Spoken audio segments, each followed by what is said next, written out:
We're celebrating Christmas in July by comparing our favorite two holiday whiskeys. Yeah, will we prefer the allocated bottle or the readily available option? Let's find out.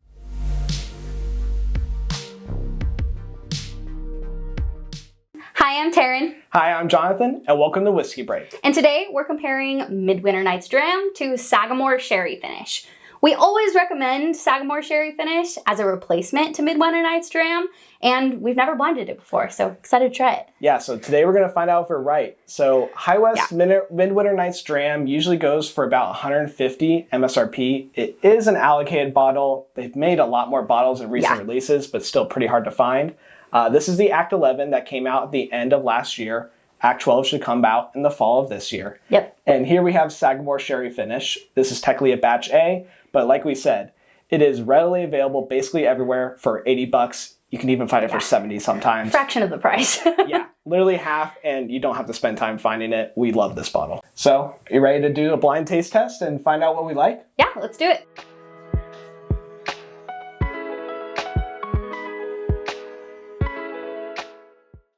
All right, let's get into our first glass. Yeah, we're gonna go with glass one. Interesting. I feel like I'm not quite getting wine, which is kind of what I expected from both these glasses, is just to get hit with like a punch of wine. Yeah. It's a lot more like the red fruit and like the sweetness from the wine instead of it being a predominant wine finish. Which again, I think just speaks to that these are very well finished ryes. Yes. Whereas like sometimes you'll pick up a finished bourbon or rye whiskey and it's very clear they just put as much of that finished flavor as possible in a short amount of time. Yes. It's a little bit better married together. Yeah, I think initially too, it's kind of strange. I'm getting like a caramel slash maybe even like the butterscotch realm of caramel. And yeah, it's not as fruity as I expected. Yeah, I don't think I quite get all that caramely sweetness that you do. I wish I did, but yeah, I do totally agree that it is a lot more like fruit and sweetness than like a crazy rye. Like the rye spice and maybe even just a hint of pininess is there, but it's totally in the backseat. It's behind those other notes. I wouldn't, if I didn't know these were both ryes, I wouldn't be able to say like 1000% this is a rye whiskey. I'd be thrown for a loop a little bit. Yeah. I'm truly blind. Yeah, and I feel like I don't usually really look at the legs, but these ones are sticking around. Yeah, totally. So you can tell it's pretty sweet. I can see them all over the glass, which is long and high. Yeah, kind of crazy. All right, well, I'm excited to kind of come back to it. I wonder if it'll kind of change once we've tried the other one, but do you want to taste it? Let's give it a taste. Cool. Whoa, that's deep. Yeah. A lot more proof than I was expecting when I swallowed it. Based on the nose, again, there's a tiny hint of rye spice, but there's no crazy ethanol or anything. Yeah. And that drink very warm. Yes. It is our first whiskey of the day. We'll see how it compares to glass two, but that was quite a bit more than I was expecting. Yes. And I think initially I got hit so hard with like that strawberry raspberry note initially. It was very sweet. It was more like a strawberry shortcake almost, like very syrupy strawberry. Yes. And it hit very like oily in my opinion. Yeah. It kind of sat and was super deep. I'm going to take another sip real quick. Yeah. I definitely got some oak on that one. Yeah. I think my only gripe with this is that I'm getting a little bit more of that piney rye note than I would like. Yeah, I can see that. Which, again, it's not the worst note in the world, but just usually I just equate that to like young, sharp rye whiskey. Yeah. And yeah, I think there's just a little bit too much of it in the palate for me to like absolutely love it. Because I think if that pineness was gone, then it would be all like warmth and fruity flavors and everything, and that would be truly what I want in a Christmas whiskey. I think that's just holding it back a little bit. Yeah, I don't think I necessarily get the piney as much as you do. I kind of get like where you're saying with the youthiness, but yeah, I don't think I'm as sensitive to that note. I think as Jonathan is as well, so that probably kind of helps. But I mean, I get rye spice, but it is so sweet that it almost just kind of disappears. And I will say, I mean, I am a rye fan. So even if I do get the standard rye notes, I don't necessarily ever think of them as being bad. So I am going to probably lean toward liking these a lot. Yeah, this is totally up Karen's alley. Other than that, I would say the finish sticks around for, I'd say, a normal amount for like this proof range. Like it's not like a crazy ultra aged barrel proof that's just forever and ever, but it sticks around just enough for me to enjoy it, but then still be able to go in for another sip, which I think is correct. Yeah, I agree. I guess as it kind of goes into that strawberry, I get hit with a little bit of that deeper barrel char, maybe a little bit of like, you know, caramel again, kind of go through that path. But then immediately when the finish hits, like I feel like I get all of that fruit back. Yeah. And I really enjoyed that part. I think that middle palate is okay. I'm not the hugest fan of that, but as soon as it gets into the finish, I'm like, damn, that was a good whiskey. So I think, although, there is that part that I'm like, meh, it is good. Yeah, I'll say there's no huge flaws in it. Yes. I think we both agree that there is like a bit of a dip. It's not perfect. And even though we disagree on like some of the tasting notes and everything, I think overall, it's a very similar experience to us, which I agree. Again, it's just a pretty to very good Christmas rye whiskey. Yeah, exactly. You want to try the next one? Yeah, let's compare it to glass 2. All right, let's do it. And we're going to do our best not to just immediately try to guess which one is which. Yeah. Thankfully, they are very similar whiskeys. They're both rye whiskeys finished in either port or sherry barrels. The Sagamore does have a bit of a proof edge on it, though. I was going to say immediately when I smelled this, I was getting a little campfire. Yeah. A little toast. Yes, this one is way darker. Yes, absolutely. Yeah. I can tell it's a rye, not necessarily because of standard rye spice notes or like the pininess or anything like that, but I feel like I get this like dark barrel char note a lot more often on ryes, like Sagamore sometimes, or like a Jack Daniel's barrel proof. That's kind of the rye note I'm getting from it. Yeah, definitely. I think it's campfire for me. I get a little bit of that campfire in the back. I think I still get a little bit of like darker berry. The other glass was very easy to kind of pinpoint that berry note, but this one's a little more subtle. I may be kind of hinting toward like a blackberry, something that is a little bit more subtle. So a dark, more subtle berry is there, but this is one where if you just snuck it into a random line or just gave it to someone, I wouldn't fault them for not knowing it's finished off the nose. Like that makes sense. I could totally just say like, this is just a pretty good, well-proofed, well-aged rye. Yes. Like, there's no telltale sign that it's wine finished. Whereas I feel like this one is pretty clearly finished in something. Yes, I agree. Want to get into the first taste? Yeah, definitely.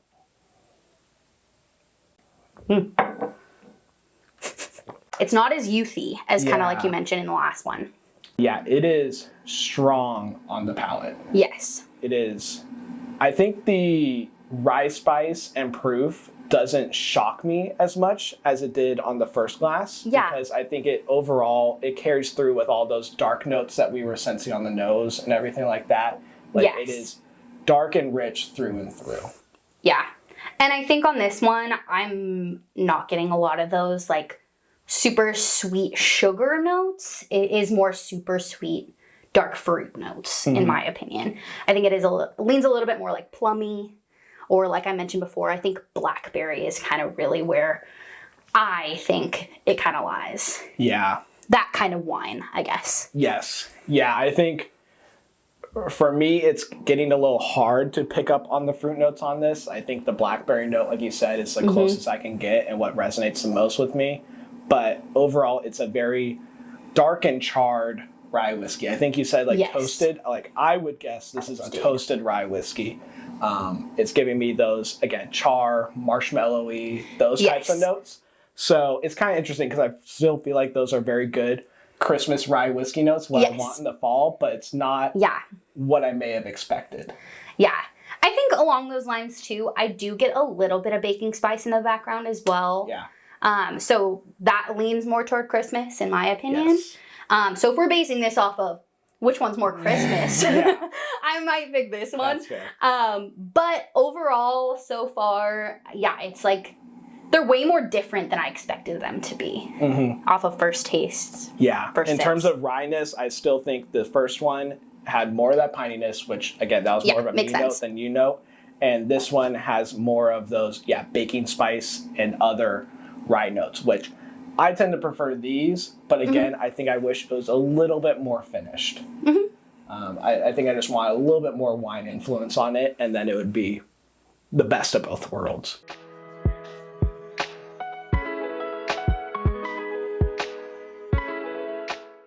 All right, we took a second. We had a little water break, let our palates reset for a second, and I think we're just going to go back, maybe start with glass 2, but we'll also do a lot of head-to-head rankings, kind of nail down our final order. I agree. Cool. Alrighty. Whoa. It smells completely different. Yeah. What about you? Does it smell completely different to you? I think it got quite sweeter for me. Yeah, way sweeter. Yeah. I'm getting maple syrup. Okay. Totally, I think I agree with that now. Yeah. Which is interesting. I don't really like maple syrup a lot of the times. Yeah. So this is a little bit of a turnoff for me, coming back to it. I think I enjoyed it, but I think it just, even though it tastes completely different, it almost just goes more along my theory that this tasted more like a toasted or double oaked product than a wine finished Christmas whiskey. Interesting. But yeah. Okay, I have to go smell the other one. Yeah. Totally that maple syrup note I'm on board with. Whoa. This one smells completely different too. This one's a little astringent for me when I'm coming back to it. Yeah, I mean, I get a lot more of that wine finish this time. Yeah. I don't think it's quite astringent for me, but you are a lot more sensitive on wine flavors. A little sour. Yeah. Very acidic. But yes, a lot more wine forward. Yeah, I'm kind of getting more of the, like, white wine, which is interesting. Interesting, yeah. I'm getting, like, kind of like a cranberry fresh note, but then it kind of goes into that astringent, like, sour, acidic. Yeah. And both, honestly, coming back to them, aren't my favorite. Yeah, I don't know if I can quite get on board with it being white wine finish, but it is not heavy-handed red wine. It is a lot lighter and sweeter. But I think to me, it's more of just a toned down version of like those red wine sweetness, not quite in that like white wine territory. Yeah. It's definitely not deep. Okay. I'm going to taste this second glass. Yeah. Are you on the second one too?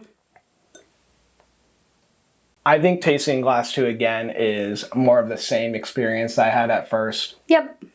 Again, the nose was a little different, but for me, it got sweeter, but not in the berry direction that I wanted it to. I think I'm still lacking that wine influence on this one. Yeah. I don't know how you feel about it, but no, I agree. I think, the berry for me on this time around didn't quite excite me. I think when I first initially tried it, I got, like maybe 40%, 60%, and now I'm getting like 20%. Berries. And again, I think that blackberry is the perfect choice for that berry. And unfortunately, blackberries don't have a lot of flavor. Yeah. So I'm not really getting a lot. It's hard to stand up to a rye, especially one that's very dark tasting, very charred tasting. And that's what I'm getting from it.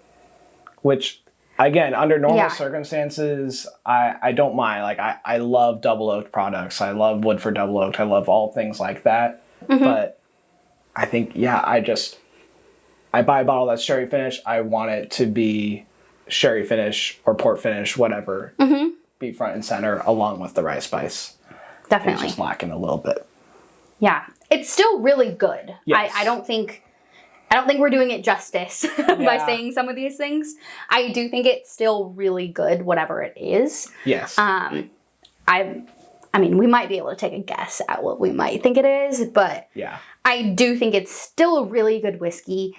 It's just, not quite as winey as we want it to be. Mm-hmm. Did you try this guy again? I tried glass 2 again. Okay. But I want to get into glass 1. But yeah, totally agree with everything Taryn just said. It's still an excellent whiskey. Especially in this kind of competition, this kind of mindset. Yeah. Again, just want a little bit more berry, but berry and red fruit is one of those things on whiskey that's very hard to find. Yes. And so that is asking quite a bit. Yes. All right. I'm going to go back to glass 1. Yeah. And yeah, immediately the wine is still there. Definitely. I feel like once I've gone back to this too, I think I'm still getting that strawberry note that I was getting before. Yes.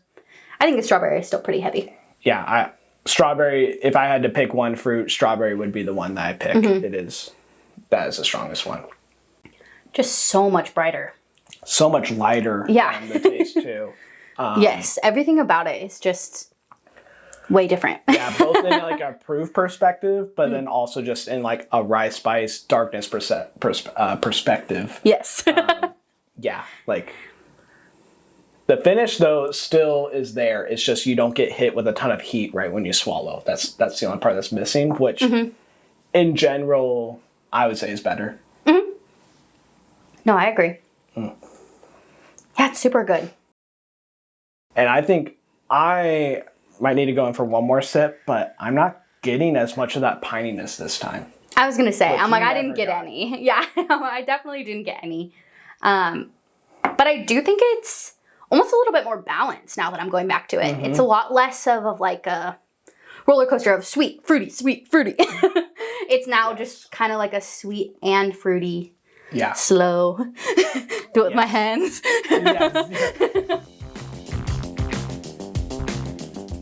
Yeah, it's maybe not as complex as some whiskeys, but it is very well put together, and like the experience makes sense from nose to finish. Like there's nothing crazy that like you said, it's a very no smooth, weird funkiness. Yeah, at all.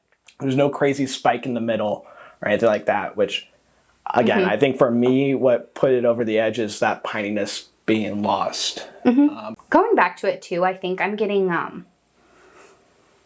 for sure wine, but I do think I get a little bit of those hit of baking spices. Almost more of like a star anise. Anise, however you say that. But a little bit of like that mold vibe to it, which makes me really think more Christmas. Mold being M-U-L-L-E-D, not mold like mildew. Oh yeah, not mold. We're still on the Christmas fall idea. Yes. And not to get too behind the scenes, but this is a little surprising to me because I think first run through, I was leaning towards glass 2. I really like that darkness and richness that it provided. But I think glass 1 fixed the main flaw that I had with it. Okay. And I'm kind of on board with it. Yeah. I think I've had a favorite the whole time. I mean, I've finished one and I've not gone back to the second glass.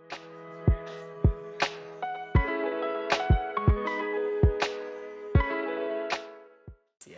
So, I mean, that kind of leads to rankings. You want to dial it in? Yeah, so I think I'll lock it in. I think glass 1 is my favorite. Glass 2 is in second place. I think, again, regardless of what's what, I think it does say something that on the first run through, I did prefer glass 2. Yeah. And I think if you like the idea of a very like dark, rich rye, a little bit of char, everything like that, that's what glass 2 brought to the table. Yeah, I agree. How about you? I, of course, liked glass 1. Through and through. I think the first pass, I even liked it as more than this guy. Yeah. I don't think there's as big of a gap as I'm saying. Yes. Honestly, I did really enjoy the second one. I think just like Jonathan said, I would just want a little bit more fruit. I just kind of wanted a little bit more wine. Yeah.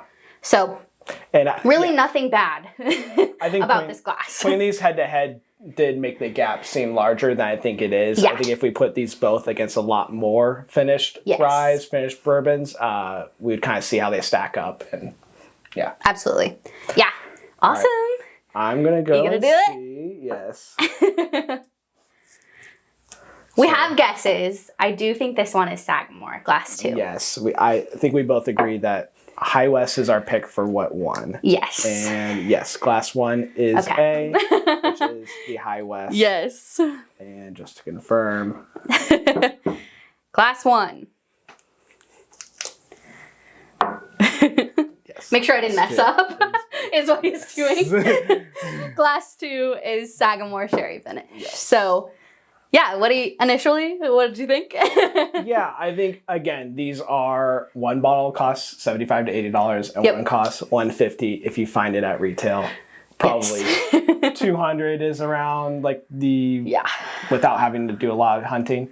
Yes.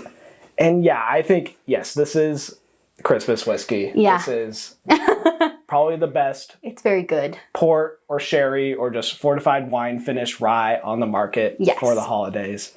It's funny because we don't enjoy or we wouldn't pay $150 for a lot of other under 100 proof whiskeys. Like we aren't huge like oak people or high age statement people. And so like we really just want as much flavor as possible. Yes. Yeah. So it's pretty shocking for us that we enjoy something like this at 98.6 proof so much. Yeah. Again, a little bit behind the scenes, we haven't done any blinds or anything like that, but Act 10 was a bit of a drop for us. We did not think it was very good. It was very wine forward. Yes. Act 9 is still our favorite. Yes. But that's basically impossible to find now. And yeah, the Sagamore, again, didn't come out on top, but still a great option. It's really good still. Yeah. I think with it being $80 versus whatever, 200, however many dollars you have to spend to get Midwinter.